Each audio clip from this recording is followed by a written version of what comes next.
Welcome to Unapologetically Anxious Me, Confessions of a Haitian Girl, the podcast where I blend life, love, sex, and relationships with mental health, social issues, and history, all from my very unabashed perspective.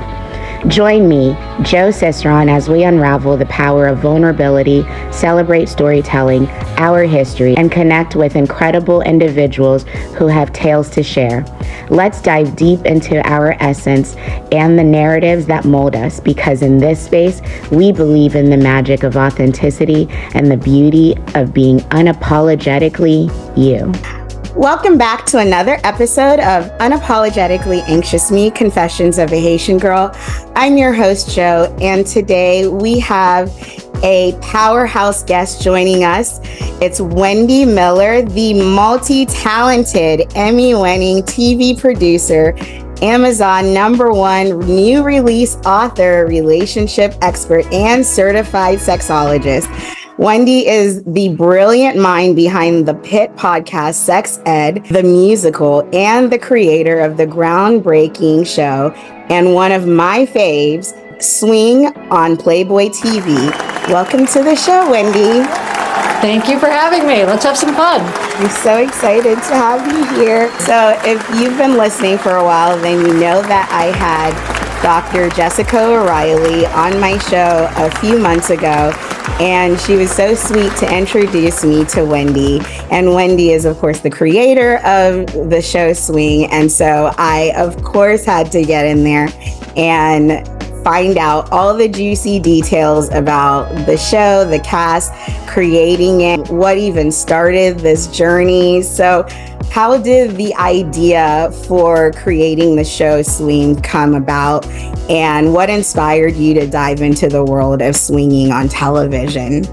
Well, 2010, Playboy TV hired me to help create and oversee their new programming called TV for Two, which was shows aimed at couples.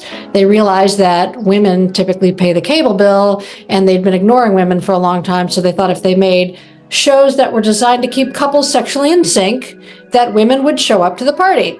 And so they brought me in to develop and oversee these shows. And so it was 2010 when I got there. The idea of a show about the lifestyle was already in play. So it was not my idea. It was already set up by the people who had started the rebrand with the TV for Two. And they said, oh, let's turn this into a TV show. And that's when I got there. Okay. So TV for Two was the concept of what Swing was supposed to be. Well, TV for Two is an umbrella term for all the shows that I was developing, the high-end premium shows on Playboy TV that were aimed at couples. Okay, cool. Swing, Sex Dream Makeover, The Stash. My gosh, Triple Play. So many shows, years and years and years of shows. Okay. They were all mine. So take me back to, it's 2010.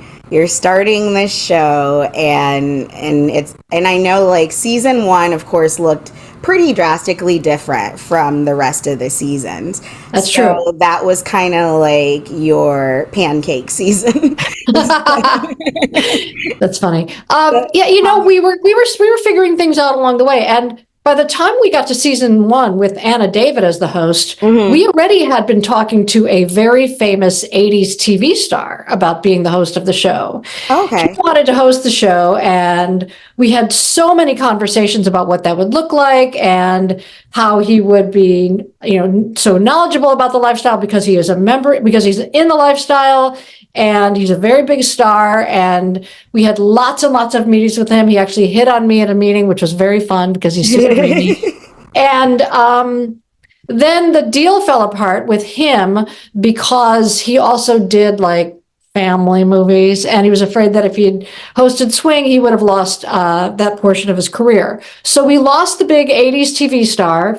And then we had to figure out, well, what do we want next? And I believe it was me. I really wanted a female host. I thought that was critical. Most of the hosts I hired were female for many reasons, primarily because we were trying to attract female viewers. And so we tried to find relationship experts, and the showrunner, it was a guy named Tom Foreman. He was the executive producer, and his company Relativity Real. They did like, Extreme Makeover Home Edition. Like, this is a major, major production company. They just wouldn't put their name on the show. So they were the production company, and they presented us with some ideas, and we went with Anna David for season 1.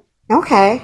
And Anna David, was she also like a sexologist, or was she just from like... No, she was kind of like a relationship expert, and a writer. Okay. Okay. How was it for casting? Like, how did that work when you were casting the couples versus the regulars that would be in the house for season 1? Well, there wasn't really that much of a difference, except that the newbies were newbies for all intents and purposes. Right. Those casting tapes, those casting photos, those casting sessions were off the chain hilarious. Because I'm coming from NBC. I worked at the Oprah show. Like, I've worked at a lot of really big mainstream companies where I've seen casting tapes at Lifetime or Oxygen that were nothing like these casting tapes. People had to provide naked photos, and then we had to, hear them talk, and you kind of sit there with them, and you have to decide if this is someone that you really want to follow their journey. And I have to say, I went into this project thinking I knew it all. Mm-hmm. And within minutes, I realized I knew nothing. And I had so much to learn that before I could even produce a show about the swinging lifestyle, I realized I needed to go to a lifestyle event. So I dragged my husband and a couple of my colleagues. We all went to a lifestyle party, which went horribly, horribly wrong. And it was quite hilarious. But, and that's going to be in my memoir. But I had to learn more about it, because my only exposure to the lifestyle was like watching 5 minutes of The Ice Storm on HBO, so I didn't know anything about, I thought it was like key parties and suburban, couples swapping, and I didn't know what was going on.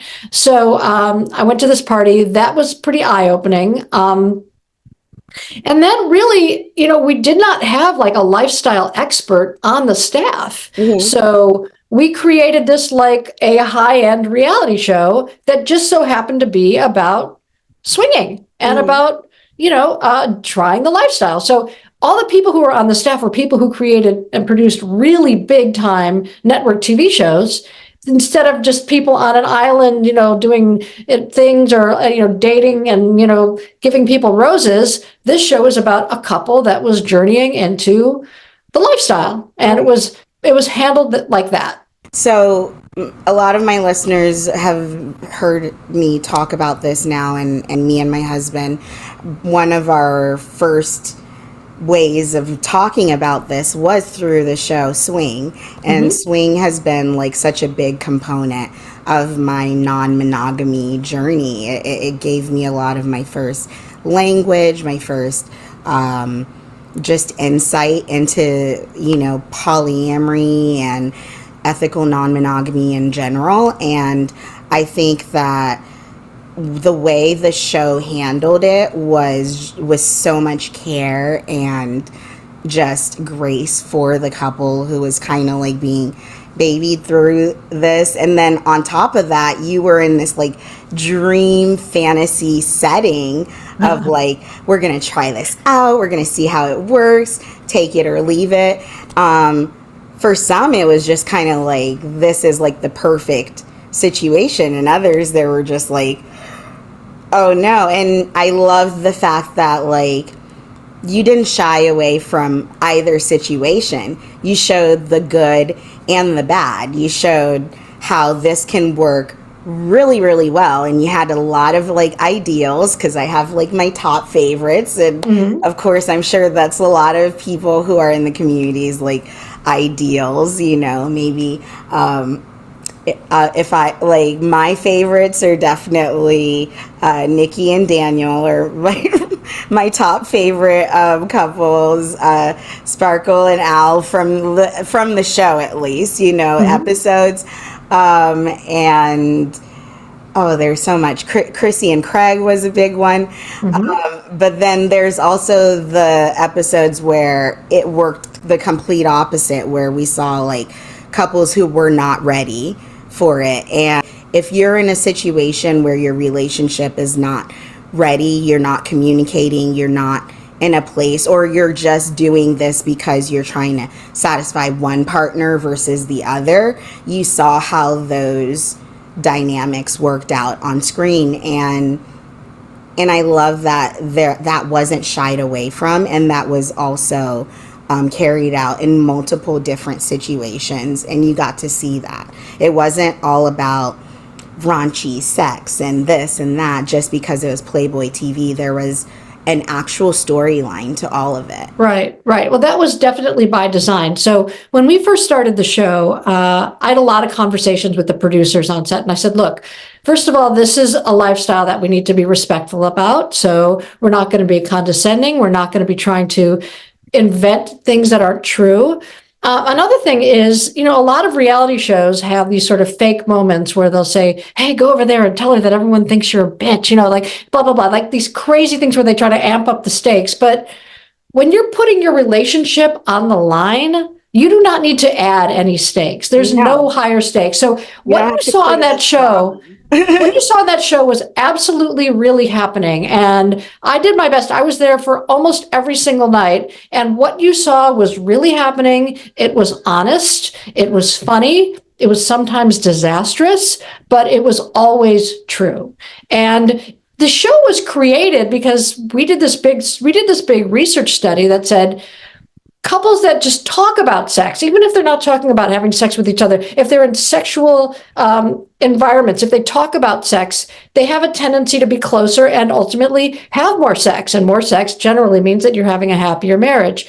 And so these shows were created for people to watch together, co-viewing, and then start talking about it, which is exactly your journey. So you guys did exactly what the show was designed for. We created these shows.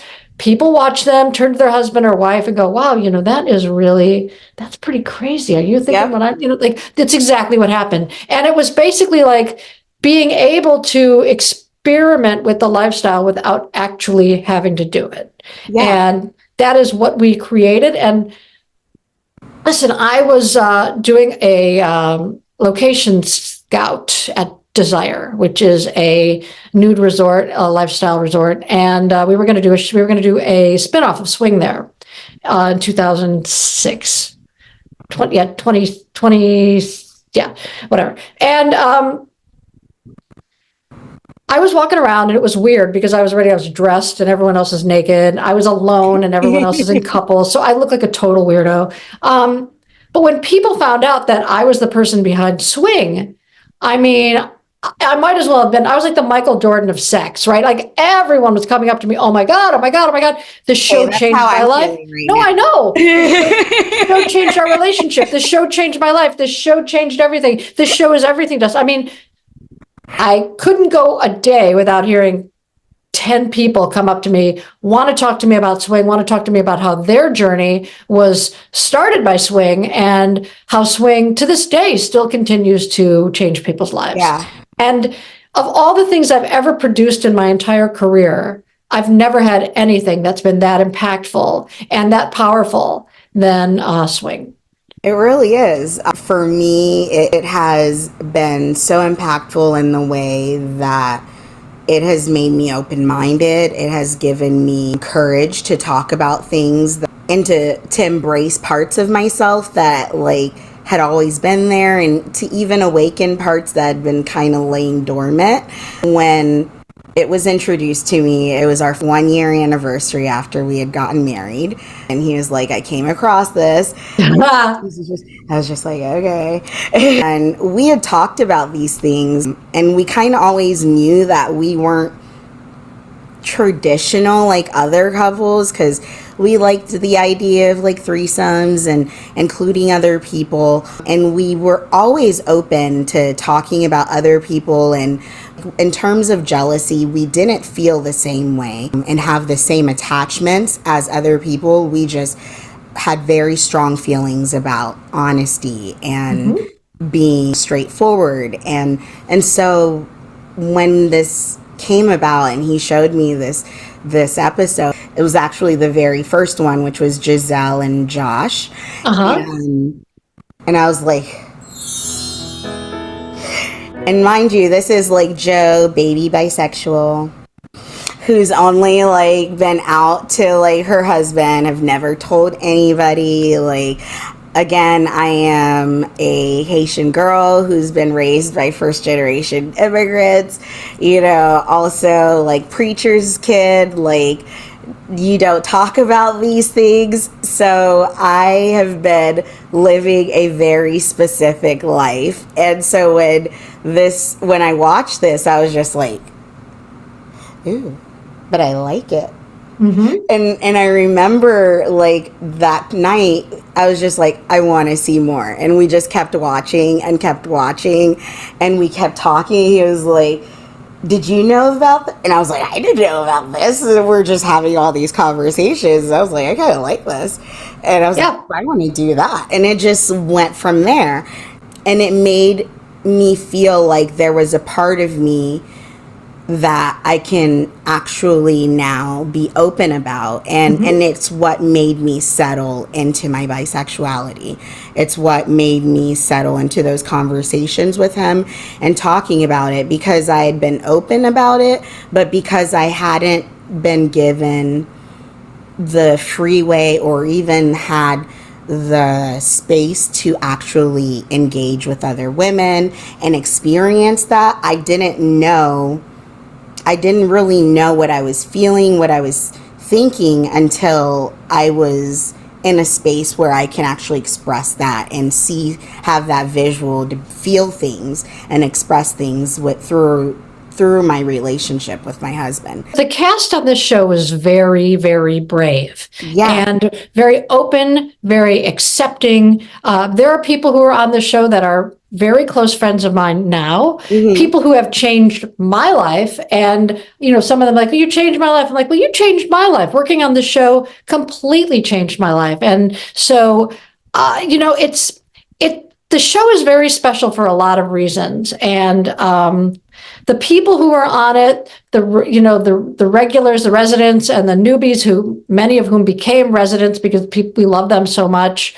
That was just a really amazing moment, and a great time, and just so many lessons for people. And yeah, this show gives people the space to be authentic and to explore what they want, because there's no judgment behind it. There's no tragedy behind it. There's no disaster. There's no hidden stakes. There's no commercial breaks where it's like you look at two people and they're fighting and they share a glance. Like, none of that bullshit. It's just straight up a relationship journey. Sometimes it works. Sometimes it doesn't. There's always a lesson in it. And the cast of that show are just remarkable people, many of whom I absolutely adore, love, and would do anything for. They're very, very good friends. Even the people, I'm having lunch with one of the producers of the show today. So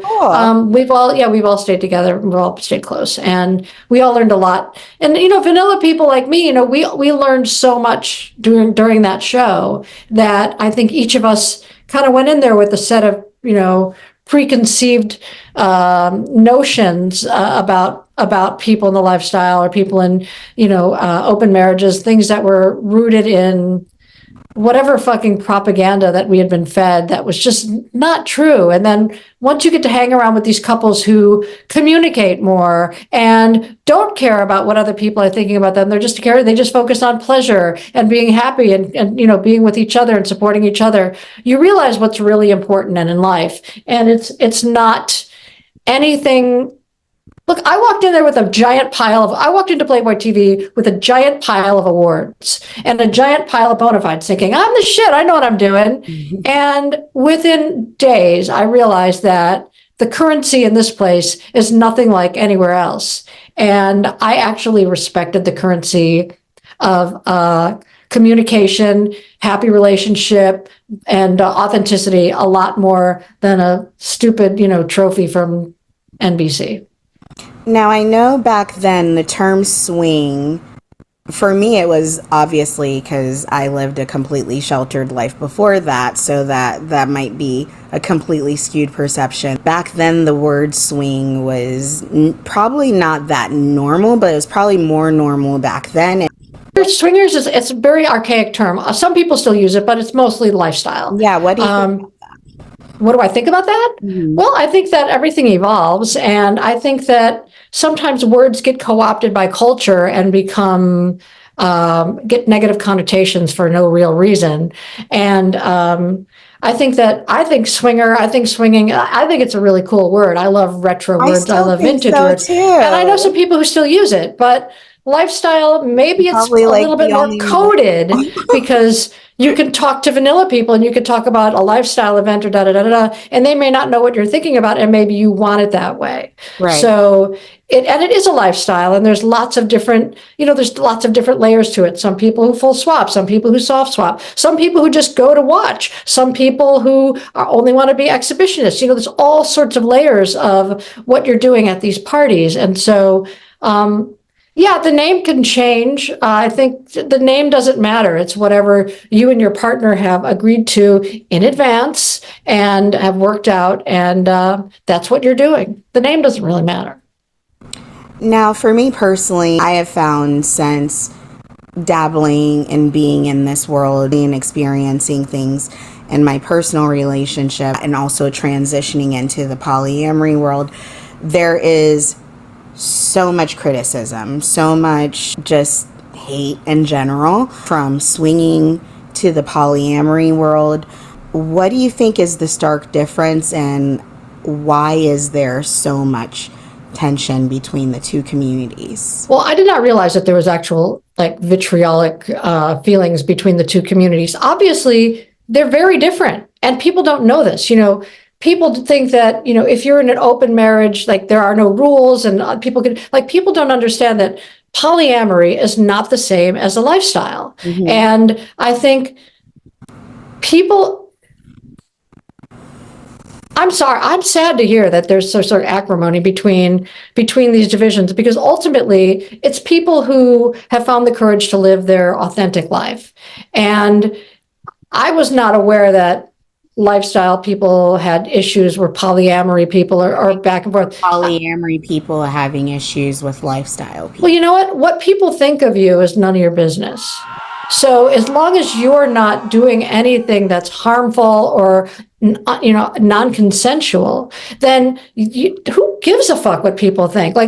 Listen, vanilla people hate all sorts of things. Devout religious people hate other religious people. People from Chicago hate people from St. Louis. I mean, it doesn't matter. All of it doesn't matter. And so if you started out in a consensually non-monogamous relationship, and then you've pivoted over to polyamory, and maybe you hear some people in your current community saying, oh, lifestylers are blah, blah, blah, haters going to hate, right?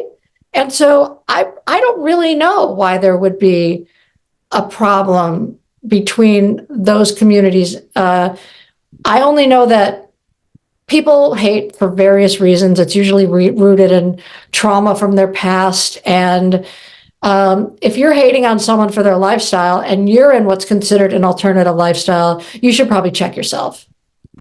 I agree. Maybe an uncomfortable question, but I hear this often as a Black woman.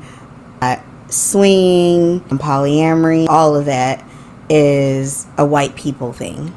Yeah, that's a very common statement. And when you look at the makeup of lifestyle events, you do see that they are somewhat compartmentalized frequently, because often I think people of color have a tendency to be fetishized in an all-white gathering, which is stupid. And also, I've had some people on my show to talk about this, because swinging while Black is a thing. Yeah. And sometimes if you want to feel safe in an event, there are all Black swinger events. And what's really tricky is if you are in a mixed couple, where do you go? Because as a Black man, people might have some sort of crazy, ideals about what you're going to be packing, and you're just a person like anyone else. So that might be a problem, and that goes back to fetishization. It's difficult, and people who say that's white folk stuff are also probably not in the lifestyle.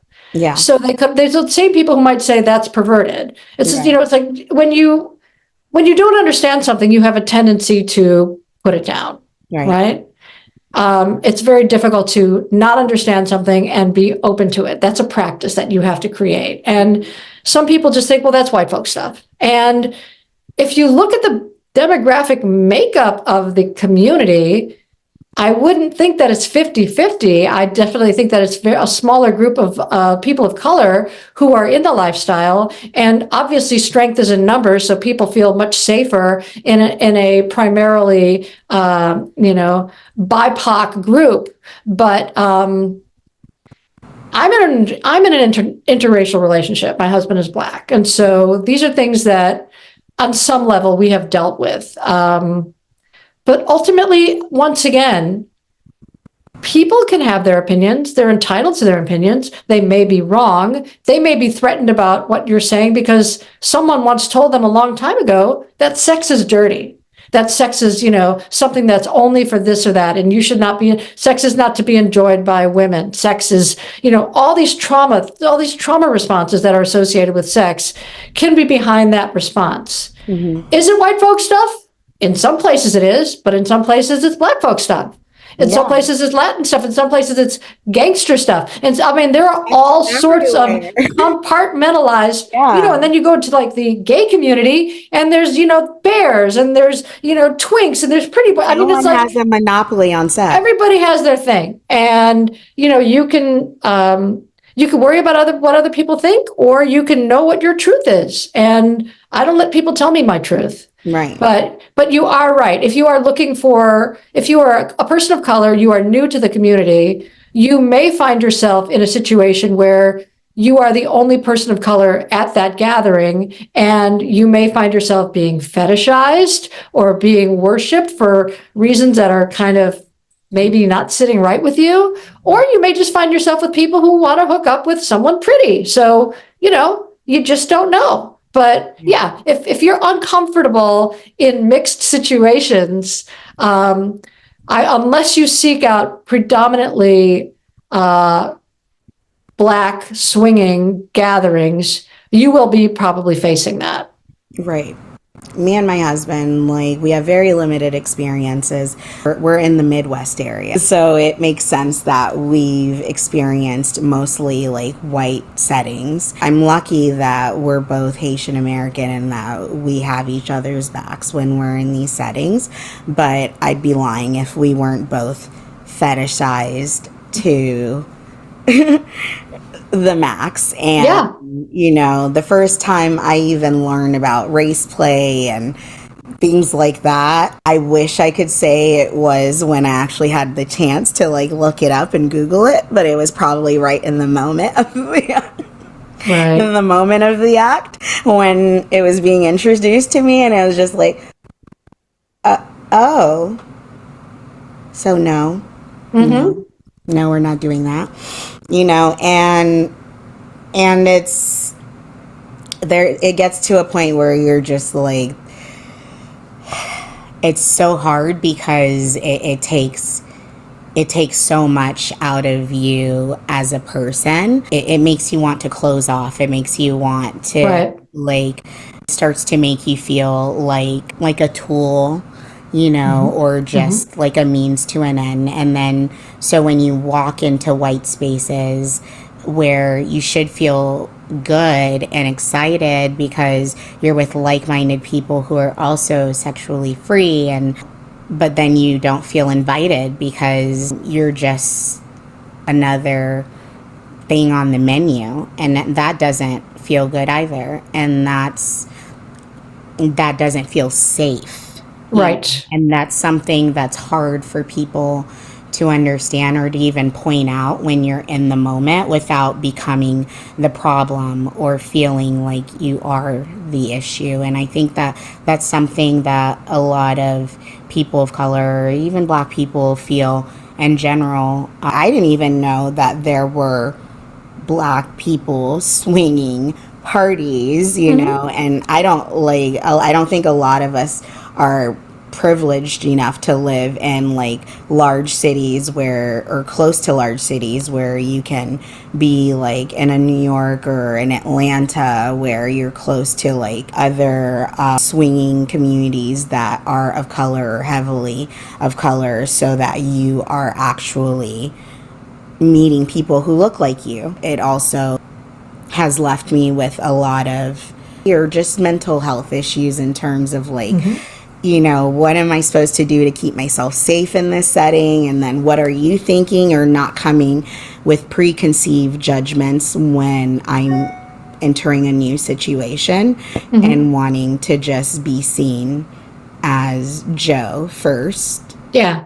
Well, the struggle is real, and especially when you are not in a target-rich environment.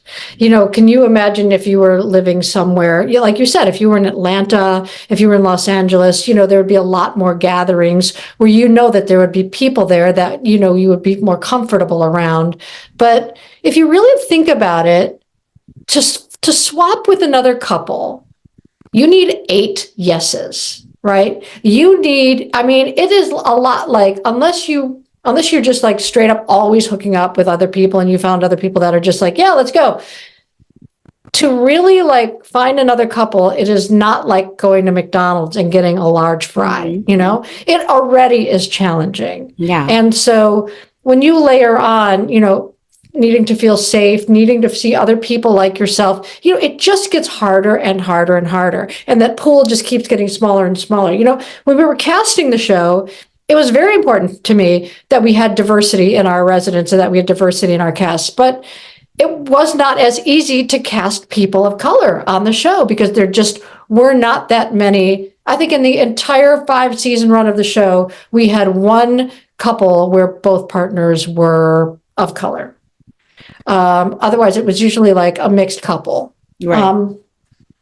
And those people, those folks are friends of mine, and I've had him on my podcast, and we've talked about it. And he's the one who hit me that he said that there are certain all Black lifestyle parties where white folks are like threatened not to attend. He said, and that's not fun either, because he said he's friends with everyone. But, he just wants a lot more representation. So, you might be at the point where maybe you're not going to find a lot of people in Minnesota. And maybe, you and your husband are going to need to go to, naughty New Orleans, or you're going to need to do like various lifestyle events across the country where you're going to have a much more target-rich environment. Because otherwise it is probably going to be a majority white. And that's just numbers and culture and bias. Yeah.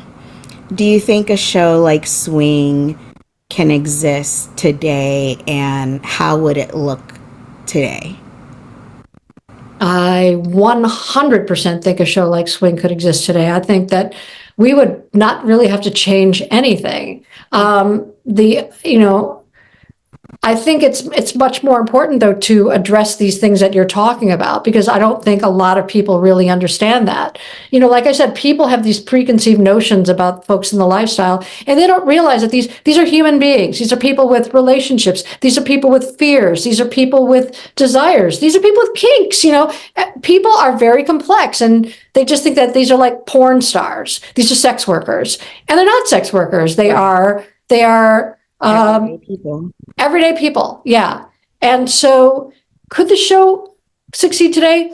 100% absolutely. I'm shocked that no one is airing a show like this, because if you just tone down what we shot, and we were already shooting like in the Red Room scenes, we were already shooting back farther. We didn't want any close-ups. We had to tell the crew, this is not porn. Don't shoot this like porn. This is a reality show. The sex is contextual to the story. It's part of the story. It's driving the story. So we need to document that, but we're not shooting porn. You can definitely, HBO, Amazon, any platform that is not advertiser supported, so you don't have to deal with that drama, could run this show. 100%. Yeah, I totally. People ask me all the time. People want to bring it back all the time. Yeah. I can totally see it, and I would really love to see it with a little bit more inclusivity, not just, obviously you made it a point to include both black, white, other races and have that diversity, but I think even more in terms of like non-binary, gender, different genders, trans, queerness in there, having gay couples in there, that would have been lovely to see. And I think in a new form, that would be really great to see, even like polyamorous couples going in, or polyamorous thruples situations going in there, you know, and seeing how that works out and that dynamic, and showing even like the storyline. I think that there's so much to the relationship around it. It's not just the sex part. And I think that, like, of course,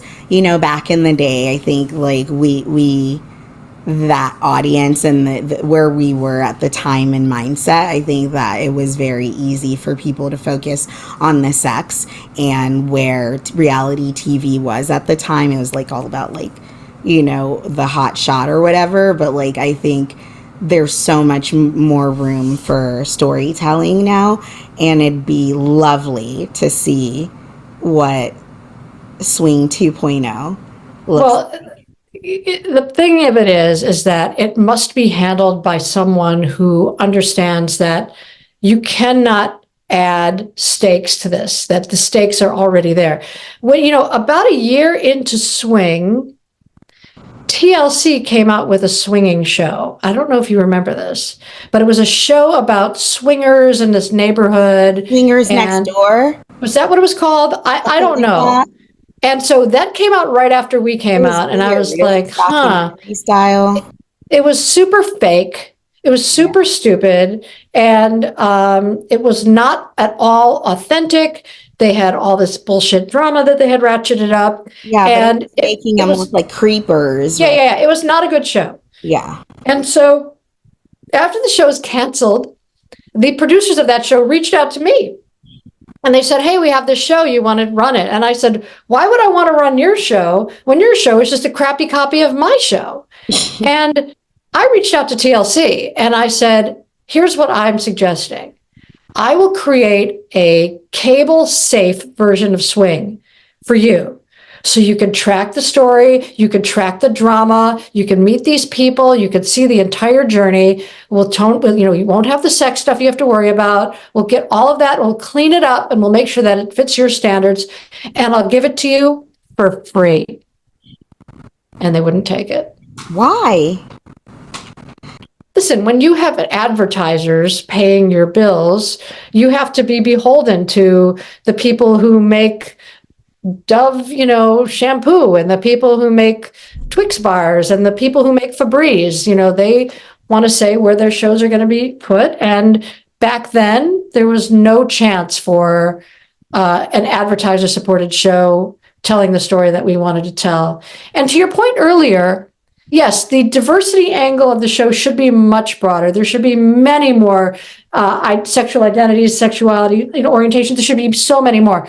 The deal was, at Playboy TV, Playboy inherently is entertainment for men. So, bisexuality in the lifestyle is expected of women and absolutely never talked about with men. In big groups, even though it is very much a part of male sexuality. But so much of the lifestyle focuses on, bisexual women, straight guys. And so we could not have any sort of hint of any bisexuality between the men, because Playboy has a specific archetype. Even though Hef was openly bisexual, we had to adhere to a certain alpha male heteronormative framework. Right. Even though I know for a fact many of the guys on our show are pansexual. Yeah. Pansexual. Okay. Yeah. Or queer, I should just say. How do you think that would have made the show different? Well, it would have been a completely different show. And I think that we wanted couples to watch together, and the concern was that straight guys would not want to see gay men on camera. Straight women, gay women, no problem. But for many straight guys, gay porn or gay sexuality is kryptonite for whatever, fragility they're dealing with. So some guys are like, yeah, whatever. But other guys are like, so that was my boss. So we had to use that prism for our storytelling. How do you believe conversations around consent and boundaries have evolved in the context of exploring non-monogamous relationships, like swinging, since swing was introduced? Well, I think that there's just been more awareness of the concept, the concept of getting consent and what is consent and how you can take away consent at any time for any reason, and that must be honored. Mm-hmm. That's still a point of contention in some situations. But I think with time, talking about it more, when we had swing, people would say, what are your rules? And I used to tell people, that you are safer at a lifestyle bar than you are at a regular bar. Because for the most part, people in the lifestyle say, hey, do you want to blah, blah, blah? And if you go, no, I'm good. They're like, okay. They walk away. Move on. There's not, oh, come on, don't you want it? Like none of that shit. No pressure, no harassing. I mean, there in certain cases, yes. But for the most part, this is a group of people that understands rules. And frequently, at meet and greets or when you're getting to know couples for the first time, what are your rules? And so some people are like, we are only full swap, same room, soft swap, like everybody, like all the layers. And Nikki and Daniel actually joked that they wanted to make like baseball cards that had their picture on the front and all of the rules on the back. So when they were to meet and greet, they could just hand people their card and it would have all of their rules. So they didn't have to go through it. And that's kind of genius, actually. But I don't know if they ever did that. But because so much of that is coming to light, I think it's just, I don't know if it's because of swing.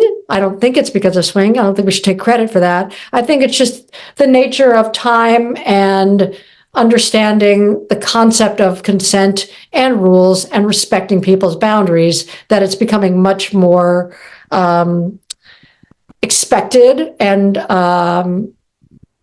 honored. How do you think mental health plays a role now in how we enter the lifestyle?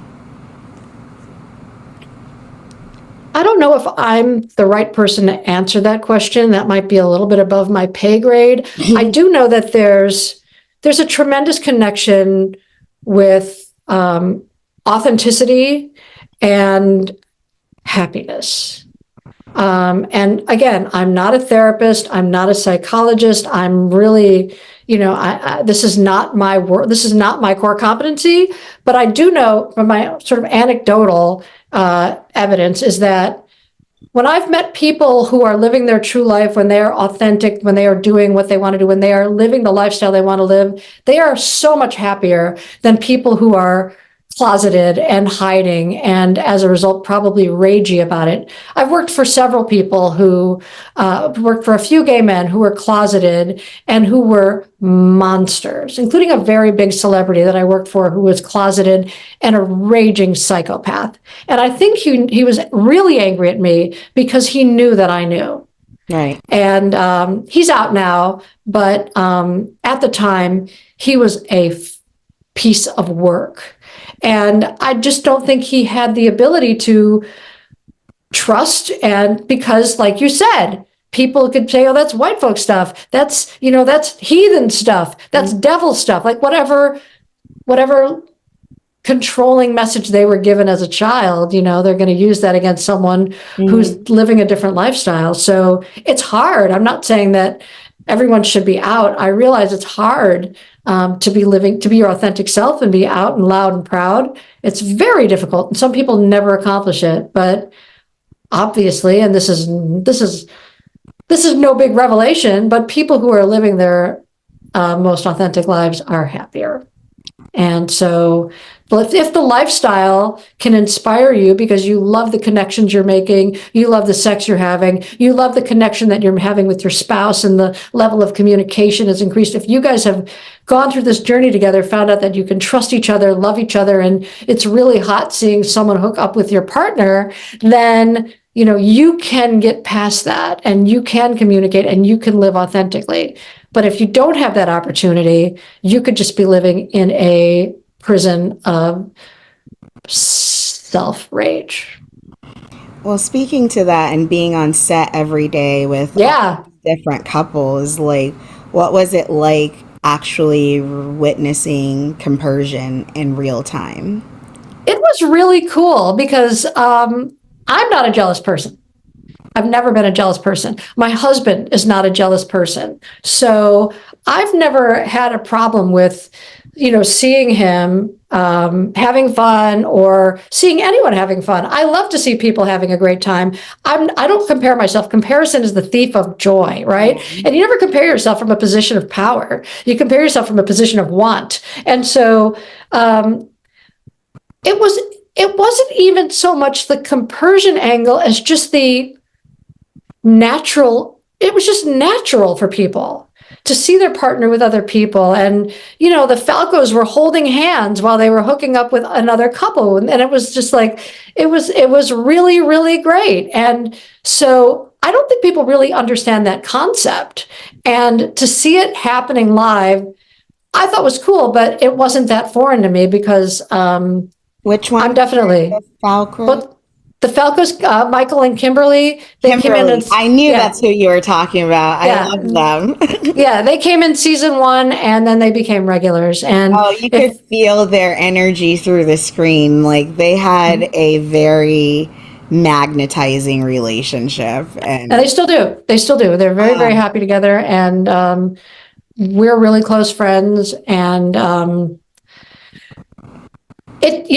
I don't think people really truly understand the concept of compersion. I don't think that. I think that people just assume that when you get into the situation, you're going to have a jealous rage and lose your freaking mind.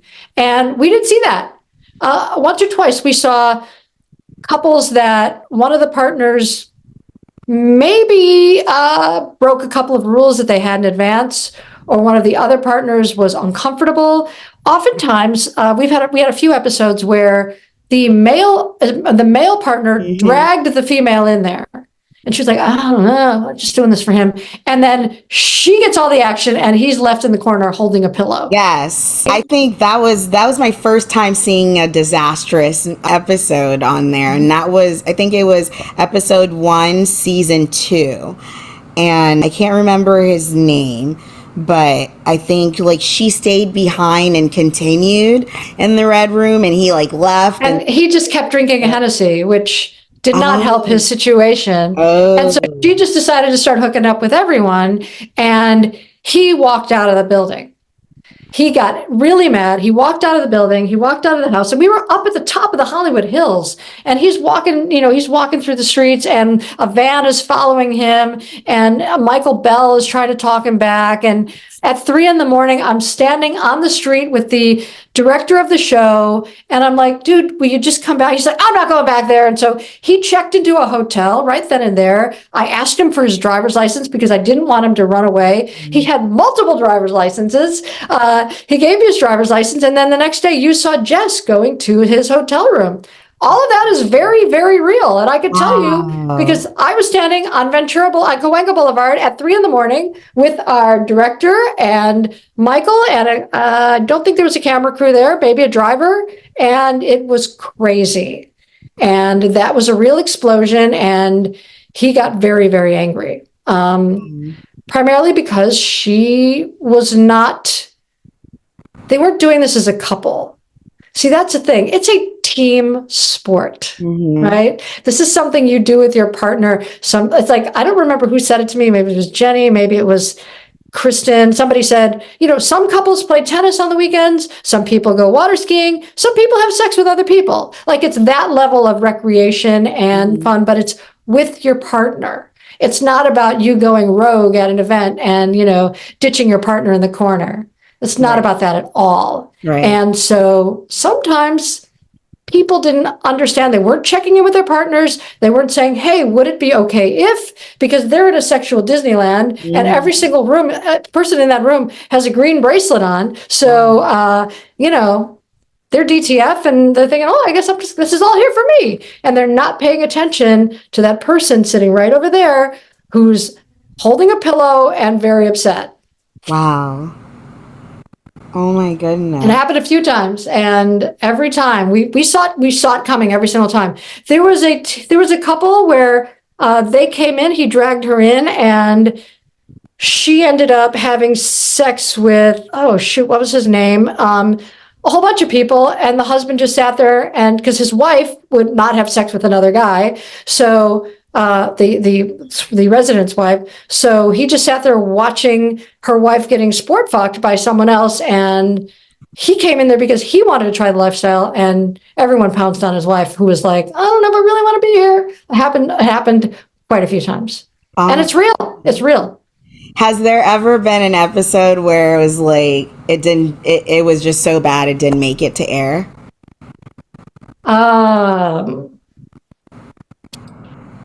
No, it's very expensive. Very expensive. You're like, oh, we're getting everything. I had some other shows that had some things happen where we could not air the episode. Yeah, but on Swing, to the best of my knowledge, we do not have a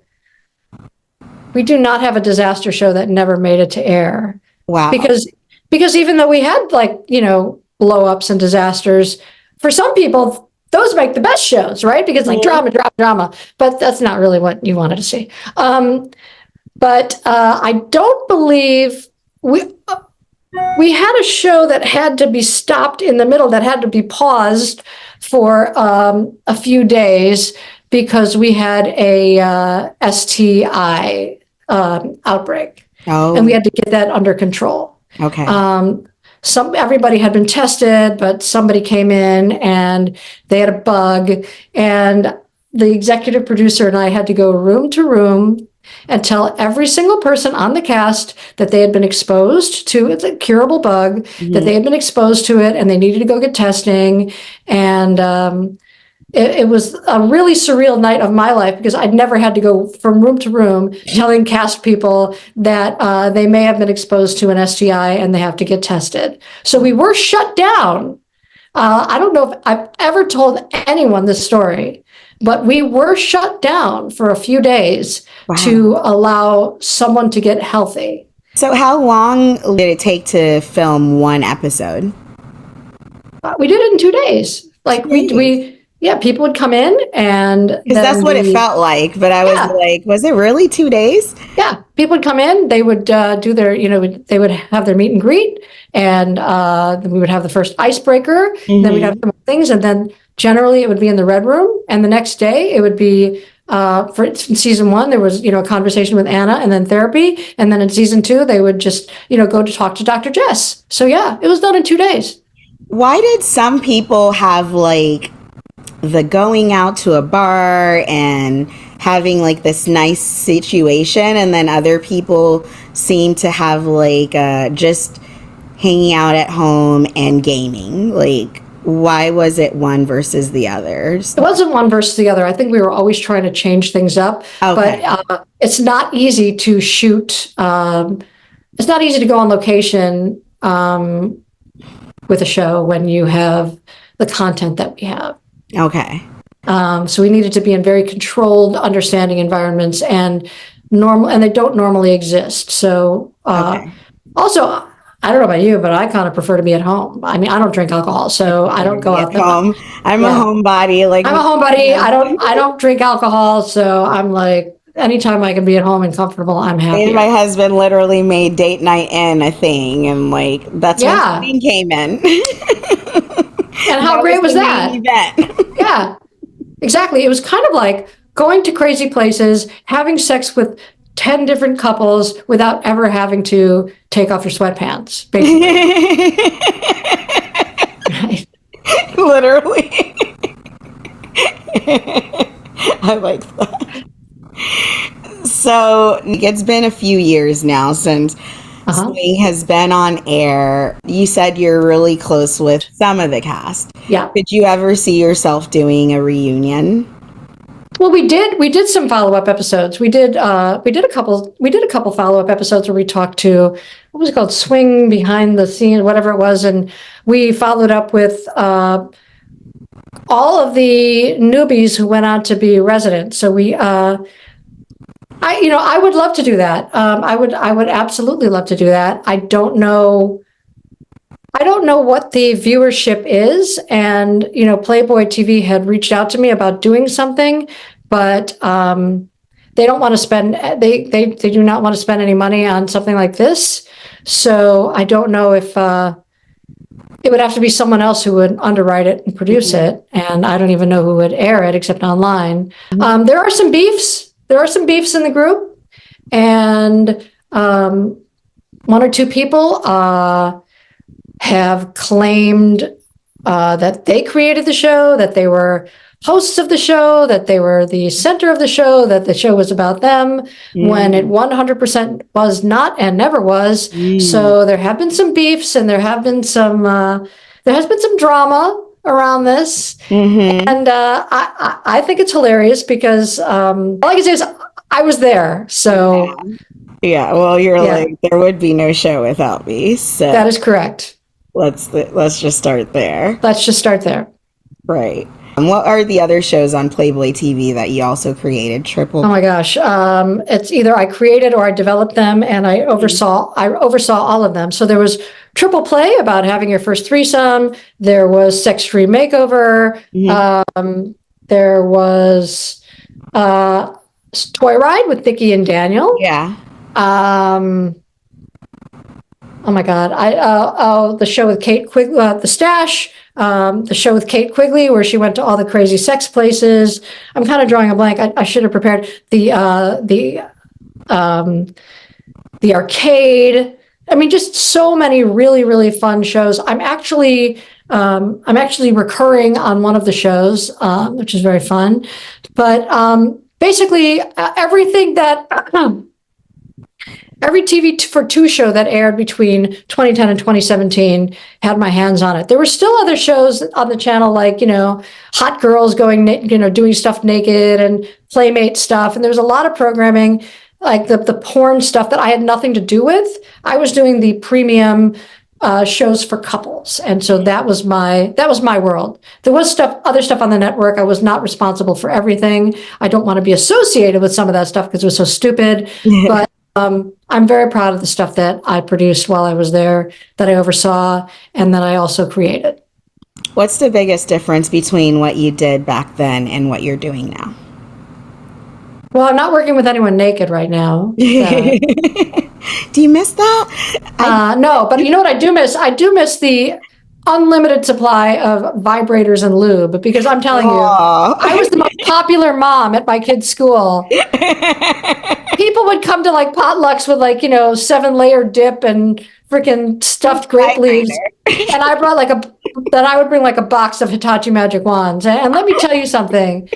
There'd be a lot of that 7-layer dip left over, but all those Hitachi magic wands were gone. Okay. I would be your best friend. Everyone was my best friend. Everyone came up to me asking for sexual advice. Everyone wanted to know about sex toys. It was a really, really fun time. There were also haters, moms who basically saw me as the reason that their husbands were cheating on them. So they sort of conflated my work with infidelity. And therefore, there were mean moms who made things kind of difficult for me at my kids' school. But for the most part, the difference is it was just a completely fun, different time. I was there for 7.5 years. I'd never had so much fun in my life. It was freeing. It was entertaining. It was ridiculous. I got to put whatever I thought of on TV. I made great friends. I learned a lot about myself, about my marriage. It was an amazing experience, and it all just because of a job. Right. And so the memoir will be coming out soon, and I'm excited. I can't wait to share those stories. Yeah. Oh, I can't wait to read it. You will like it. Thank you so much, Wendy, for coming on the show, for talking to me about all of this. I think that what you do and all the things that you've infused into television and entertainment is just so important. I absolutely am so inspired and have been so impacted by your work. And like I said, I think that a lot of times, like, we put things into the universe and we don't realize who we're influencing and who we're touching, and it makes such a big difference in so many people's lives, and those ripple effects really go very far. And I think that you're definitely one of my major ripple effects, and I didn't realize it until I talked to you. I was going to pull out the dirty dice because I stole them. Did you? Yeah, I have them. I have the big dirty dice. Show them. Pull them out. They're under there's like 5 boxes on top of them. That's why I didn't do it. But yeah, I have a pile of like Playboy TV hats somewhere. Like I've got some swag. I've got some fun still got stuff. The Sybian. I do not have the Sybian. I also don't have the giant wheel of sex. I had that in my office. I also had an inflatable sheep in my office. Oh, I do have this. When I was leaving, I was cleaning out one of the rooms, and I found a pair of I have a souvenir pair of stripper heels and a whole bunch of other fun things somewhere, but have to be another time. Thanks for having me on. It was a blast. Thank you so much. Like, I love this. Like, you're like, this was definitely one of those dream interviews that I didn't know was going to be a dream interview, because I could have never imagined that I'd have the creator of Swing on my show. I love this. I love doing this because I get to meet people like you, and I've been doing this for a really long time, and I only do it because I'm so passionate about connecting with people and being able to tell these stories and just being able to reach people, and I love that I was able to do that with you. So, well, it means the world to me that something that I produced changed your life for the better. Yeah, that's been an incredibly residual bonus for me from taking that job, that so many people still to this day either write to Jess and she shares it with me, or even reach out to me and say, hey, the work you did at Playboy TV changed my life. And that is an incredible honor that I take very seriously, and I'm grateful for it. So I'm so glad that it got to help you too. A lot of people were involved in that show. It wasn't just me, but I'm really, really glad that it changed your life. That's an incredible compliment. So thank you so much for being on my show, for talking to me and having this conversation with me. Again, this has been another episode of Unapologetically Anxious Me, Confessions of a Haitian Girl. Until next time, bye.